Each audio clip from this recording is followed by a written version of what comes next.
ओम नमः सिद्धिभ्यः।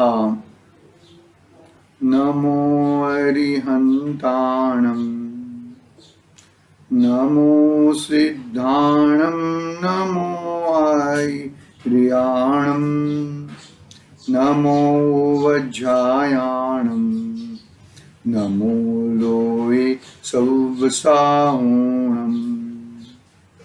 मंगलं भगवान् वीरो, मंगलं गौतमो गं, मंगलं कुन्दकुन्दार्यो, जैनधर्मोऽस्तु मंगलम्।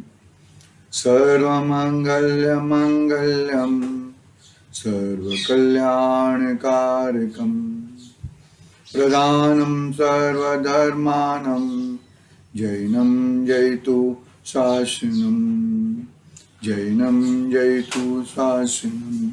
यस्य स्वयं स्वभावाप्ति प्रभावे कुत्स्नकर्मणः, तस्मै संज्ञानरूपाय नमस्तु परमात्मने, नमस्तु परमात्मने। चेतिले चेतन, चेत्या विना केम चालसी।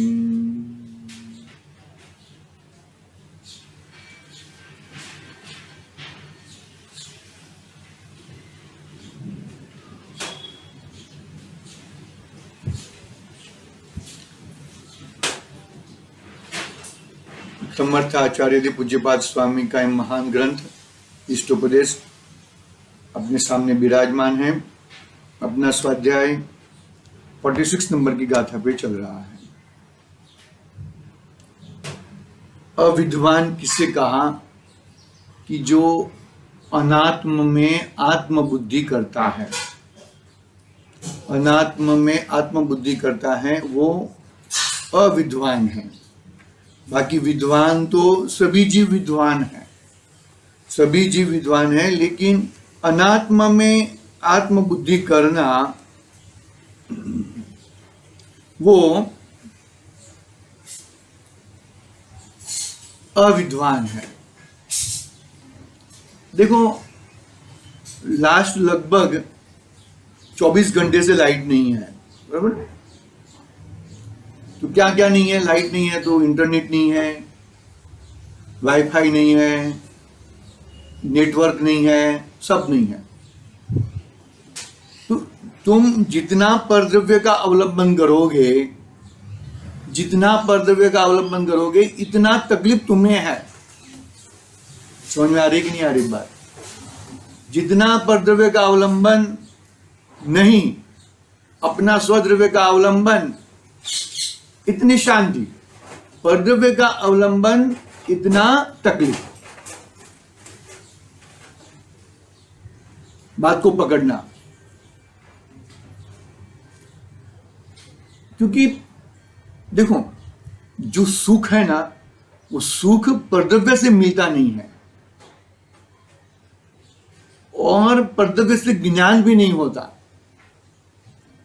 सुख भी तेरे अंदर पड़ा है और ज्ञान भी तेरे अंदर पड़ा है, और तू ढूंढ रहा है बाहर की तरफ। तेरी दृष्टि परद्रव्य की तरफ, पर की तरफ है, तो तुझे पर मिलता है। यानी कि पर मिलता है, यानी कि 4 गति मिलती है, 84 लाख योनि मिलती है। किसको मिलती है? आत्मा को प्राप्त होती है। आत्मा नरक में जाता है, आत्मा स्वर्ग में जाता है, आत्मा तिर्यंच में जाता है, आत्मा मनुष्य में जाता है, जाता है ना। आत्मा वो मैं नहीं हो जाता, वो मैं नहीं हो जाता। इसका मतलब क्या, जरा समझना। वो मैं नहीं हो जाता, यानी कि मनुष्यपना और आत्मा का मनुष्य होना, वो दोनों अलग अलग चीज है। आत्मा यानी कि जीव ने ऐसे पूर्व में ऐसे कर्म किए हैं तो उसको मनुष्य गति मिली है, ऐसा कर्म किए हैं उसको तिरंज गति मिली है। बात समझ में आ रही है ना? मैं कहना क्या चाहता हूं, यहां पर अविद्वान का स्वरूप बताना चाहते हैं हम। करीबन 4 दिन से हम अविद्वान का स्वरूप समझने का कोशिश कर रहे हैं कि अविद्वान किसे कहा, कि जो परद्रव्य में एकता बुद्धि, परद्रव्य में परद्रव्य से मुझे ज्ञान होता है ऐसा मानता है, उसे अविद्वान कहा। ज्ञान स्वभावी आत्मा तो हर जीव है, प्रत्येक जीव ज्ञान स्वभावी है, प्रत्येक जीव विद्वान है। लेकिन अविद्वान इसके लिए कहा जाता है कि तूने उससे मेरा सुख माना, परद्रव्य से तो तुझे ऐसी गतियां मिली, चारों चार गतियों में ऐसा रखड़ना हुआ तेरा, अनादिकाल से तू रखड़ रहा है, अभी भी रखड़ रहा है, अभी भी चांस है, कुछ बिगड़ा नहीं है। हम बच्चों लोग कहते हैं ना, अभी भी चांस है, कुछ बिगड़ा नहीं है, अभी भी पढ़ाई कर लो और अच्छे मार्क प्राप्त करके अच्छे परसेंटेज से तुम अच्छा अपना करियर सुधार लो। ऐसा ही है यहाँ पर भी, हर जगह पे सिद्धांत तो देख करके लगते हैं। वहां पे ऐसा, यहाँ पर भी ऐसी बात है कि भाई तुम सब कुछ छोड़ दो और अपना कल्याण करना सोचो।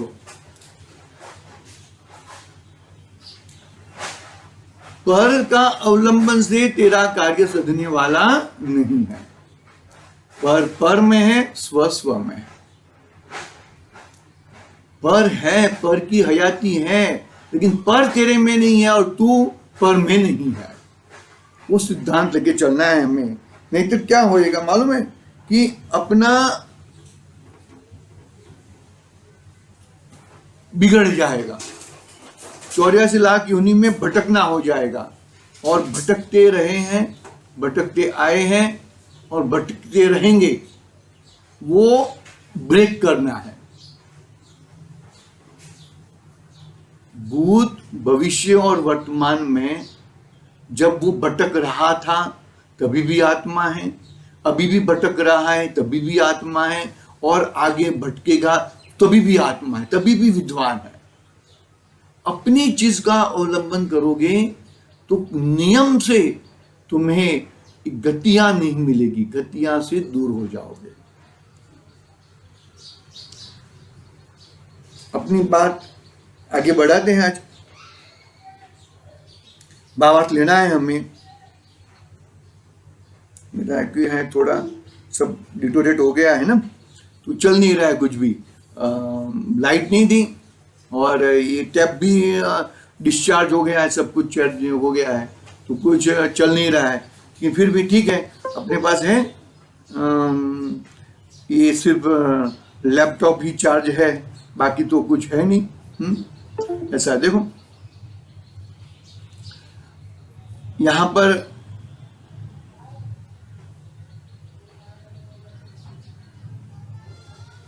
गुरुदेव का एक पैराग्राफ लेते हैं हम लोग, फिर आगे टैप चालू होएगा तो भावार्थ पढ़ेंगे।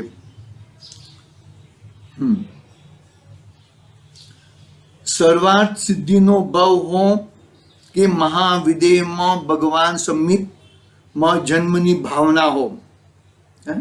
सर्वार्थ सिद्धि में 33 सागर का आयुष पाते हैं। सर्वाधिक, सबसे ज्यादा आयुष है तो सर्वार्थ सिद्धि के देवों का है। 33 सागर तक क्या करते हैं कि आत्मचिंतन करते रहते हैं, लेकिन चतुर्थ गुण स्थान में रहते हैं और चतुर्थ गुण स्थान तक ही रहते हैं और कुछ करते नहीं है। आई बस में अभी क्या है बात यहां पर देखो, सर्वार्थ सिद्धि भव हो कि महाविदेह ना भव हो। एक मिनट हो, महाविदेह क्षेत्र में भगवान सिमंदर स्वामी के साथ में हो, किधर भी हो। हाँ,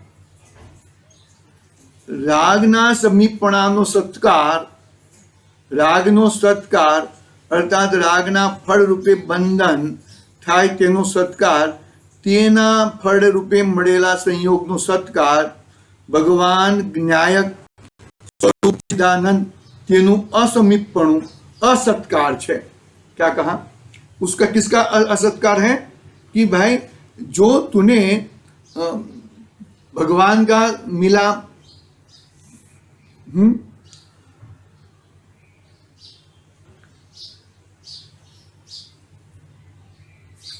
गड़बड़ है थोड़ा आज।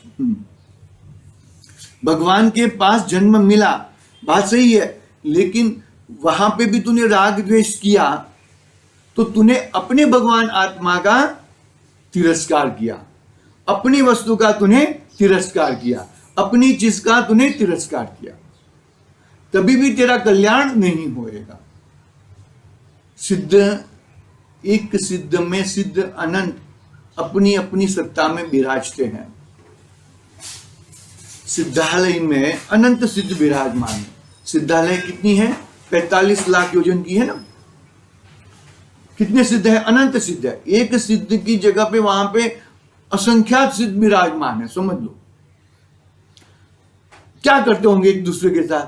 गप्पे गपाटे करते होंगे क्या? अरे सब अपने में स्वरूप मग्न है ना। अपना समस्त सरस्वती में आता है ना, स्वरूपे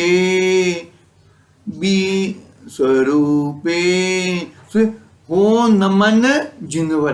तुम स्वरूप में विराजे हो, अपने स्वरूप में विराजे हो तो तुम भगवान हो। वो जिनवरात में स्वरूप इतना सकल गिने न्यायक होने के बावजूद भी तुम अपने स्वरूप में विराजमान हो गए हो। तुम्हें ज्ञान मिला है, ज्ञान गुण के धारी हो, तो ज्ञान गुण से तुम परद्रव्य को जानने की क्यों पुरुषार्थ करते हो? अपने स्वयं को जानने की पुरुषार्थ क्यों नहीं करते हो? बात यहां पर है। अपने जानने की पुरुषार्थ करोगे तो ही तुम्हारा कल्याण होएगा। समझ में आ रहा है? देखो क्या कहते हैं यहां पर, भगवान ज्ञायक स्वरूप चिदानंद तेनो असमीपण कोनो अपने ज्ञायक का, अपने ध्रुव स्वभाव का, अपनी वस्तु का, उसका क्या है? उसका जरा भी आनंद नहीं, उसका जरा भी समीपणा नहीं, तो वो असत्कार है। क्या कहा? असत्कार है। मानस कहे छे आ बधो व्यवहार नो उस्ता उड़ी जसे।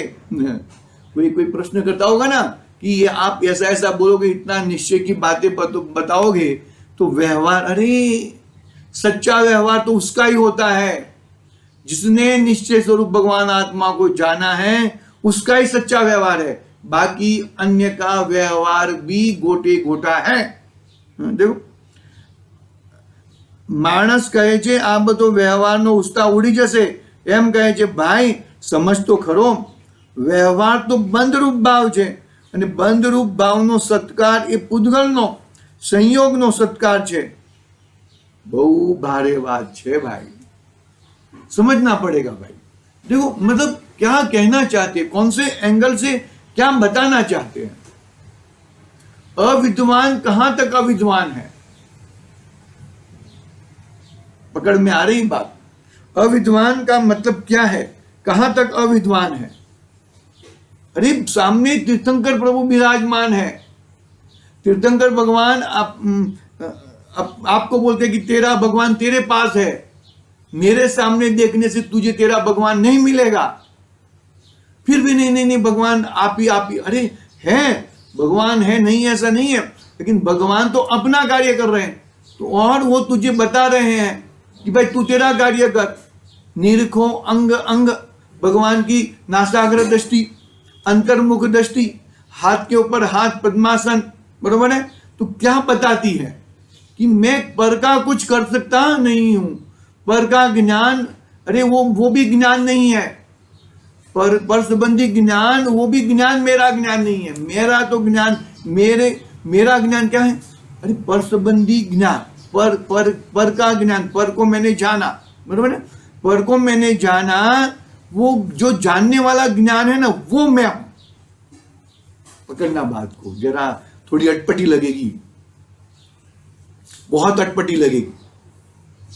सही मायने में अच्छी तरह से पकड़ना, नहीं तो गड़बड़ हो जाएगी भैया। आई बात समझ में? बहुत बड़ी गड़बड़ हो सकती है।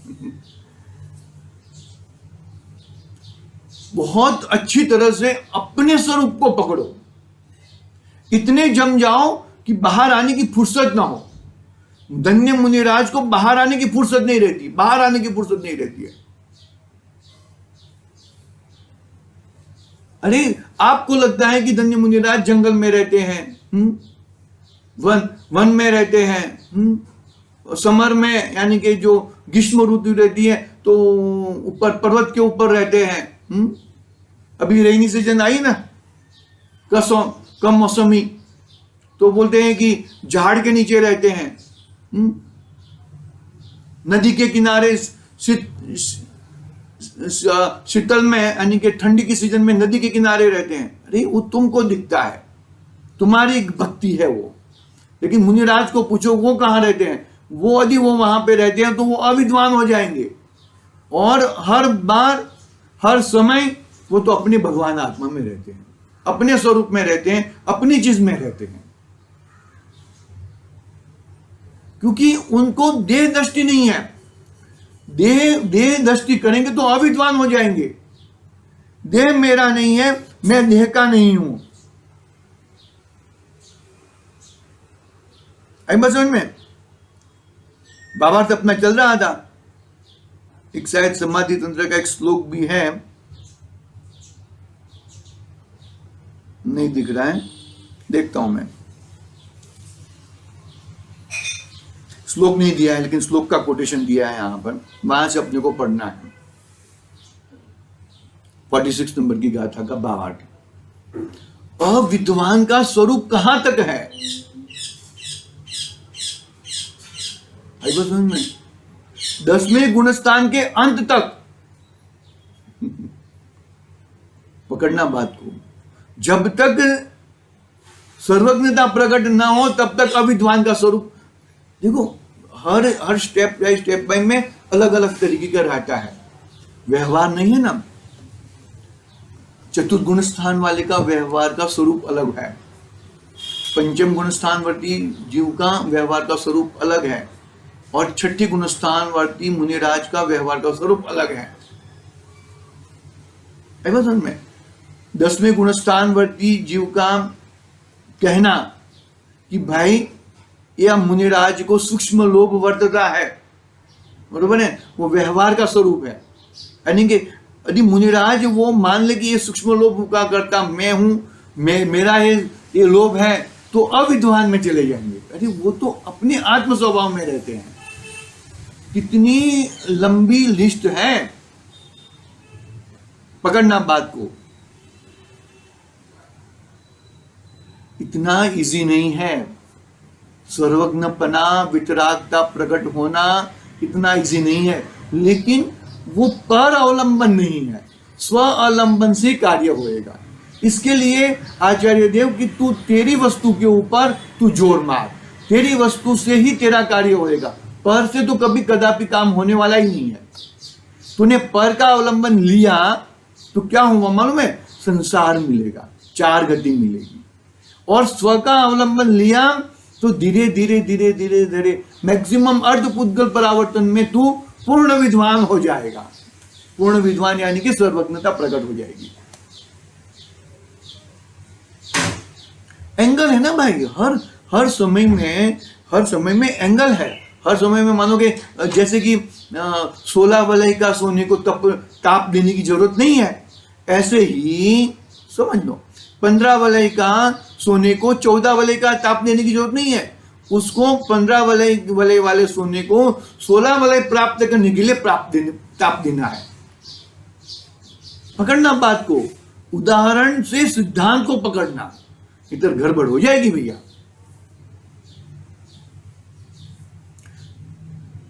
यहां पर अविद्वान यानी कि जब भी तुमने आत्म स्वभाव को छोड़ा, एक समय के लिए भी आत्म स्वभाव को छोड़ा, उतना समय के लिए तुम अविद्वान हो। चाहे वो मुनिराज हो या चतुर्गुण स्थानवर्ती हो या पंचम गुण स्थानवर्ती हो।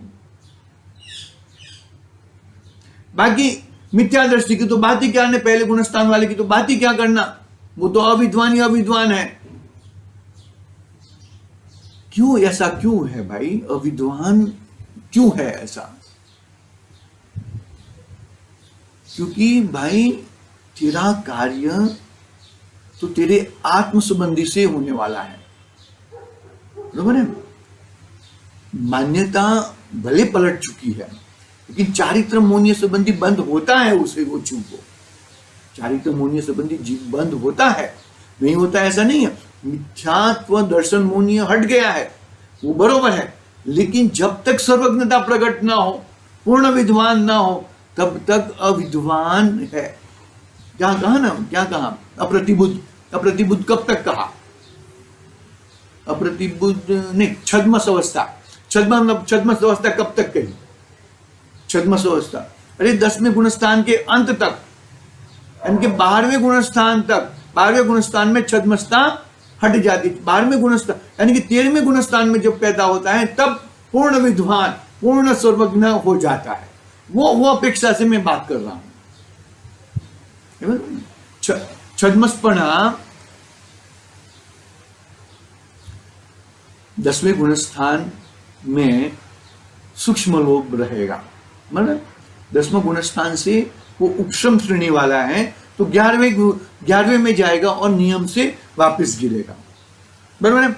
और यदि 12वें में चला गया तो बस बात पूरी होगी। 12वें में अंत समय में वो तो पूर्ण वितरागी हो जाएगा और सर्वज्ञता प्रकट हो जाएगी उसको। वितरागता 11वें गुणस्थान में भी है और वितरागता 12वें गुणस्थान में भी है, लेकिन वितरागता में दोनों में फर्क है। उपशम वाली वितरागता दबा के प्रकट हुई है और क्षपक वाली वितरागता सबको क्षय करते हुए प्रकट हुई है। दोनों चीज में फर्क है। लेकिन जब 12वें गुणस्थान पूर्ण हो जाएगा और 13वें गुणस्थान में, तब तक अविद्वान है। छद्मस्तपणा कहा गया। पकड़ना बात को भाई, हर एक स्टेप में छद्मस्तपणा अलग अलग है।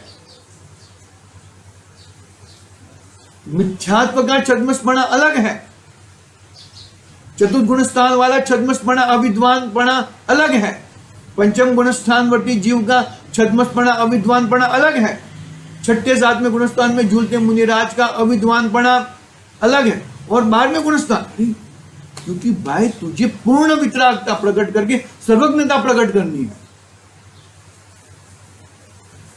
12वें गुणस्थान वाले जीव को 100% उसको तो मिलने वाला ही है, सर्वज्ञता प्रकट होने वाली है, उसमें कोई बेशक नहीं है, लेकिन प्रकट नहीं हुई है। करना बात तो बहुत ऊंची बात है, बहुत लास्ट लेवल की बात है ये, ऐसा समझ लेना। यहां पर तो अपनी बात करनी है। हम कौन से लेवल के अविद्वान हैं? हम प्रथम श्रेणी के अविद्वान, मिथ्यात्व सहित वाले अविद्वान हैं हम।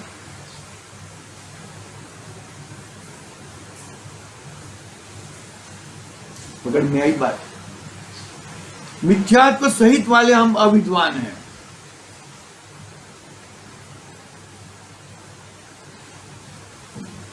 प्रमत अप्रमत में झूलते मुनिराज जब प्रमत में आते हैं, तब देखो हर बार स्टेप बाय स्टेप अलग अलग चेंज होते रहता है।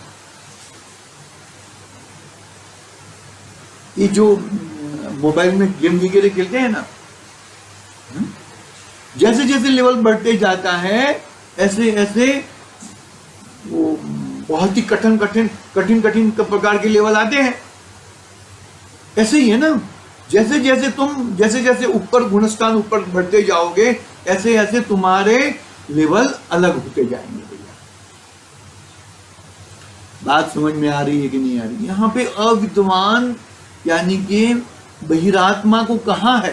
बहिरात्मा जो अनात्मा को पकड़ता है वो तो बहिरात्मा यानी कि वो है, लेकिन जब तक तेरा चारित्र मोहनीय उदय में है, जितना चारित्र मोहनीय उदय में है, इतना तुझे बंद है।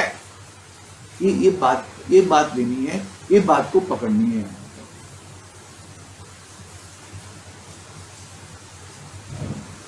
पकड़ना अच्छी तरह से, शांति से, धीरज पूर्वक।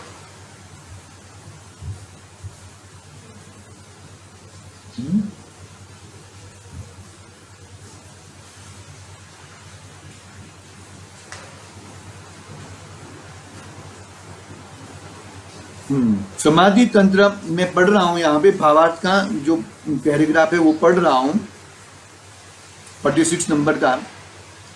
गाथा तो पढ़ी थी, एक बार पढ़ लेता हूँ फिर भी, चलो मुझे जरा गाथा पढ़ने का बहुत वो रहता है।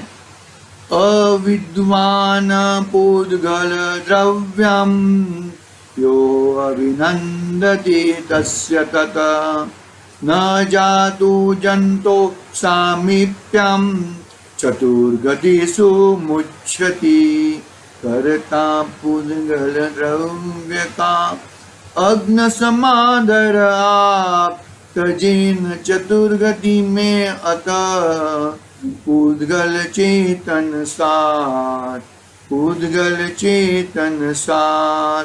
देखो आगे पढ़ता हूं मैं यहाँ पर समाधि तंत्र के जो 15वें श्लोक का कोटेशन दिया है वो पढ़ते हैं। देखो समाधि तंत्र श्लोक 15 में कहा है कि मूलम संसार दुखस्य देह एवात्म दीस्तस्य। यहां पर क्या कहा कि देह में ही आत्मवृद्धि करना संसार के दुख का कारण है। आचार्य देव ने जो बात कही है एकदम पहली कैटेगरी की बात कही है। हमने जो बात किया वो थोड़ा ऊपर की बात की। मतलब क्या है कि भाई तुझे देह बुद्धि, पहले देह में वो हूं, वो बुद्धि हटानी है। देखो मूलम संसार दुखस्य देह एवात्म दीस्तस्य, अर्थात देह में ही आत्मबुद्धि करना संसार के दुख का कारण है। पुद्गल मेरा नहीं है, इसलिए मैं पुद्गल का कुछ भी नहीं कर सकता, ऐसा निर्णय करके आत्मसन्मुख होकर जिससे पुद्गल के साथ संबंध छूट जाए। पुद्गल यानी कि पुद्गल है, शरीर पुद्गल है। शरीर क्या है? मैं जीव हूं, शरीर अजीव है।